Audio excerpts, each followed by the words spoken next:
In this video, I'm going to show you how to change the color of the calendar in the calendar application on your iPhone. That is quite simple and easy, so let's begin. And first, open up your calendar application and there tap at the bottom at calendars to open up that settings. There is all our calendars and their settings.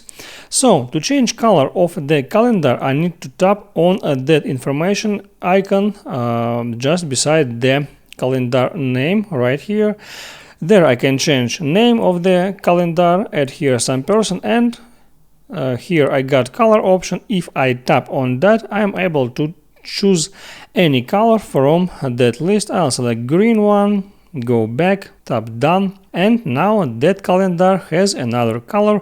I tap done, and now you know how that's simple and easy. So before you go, please like and subscribe.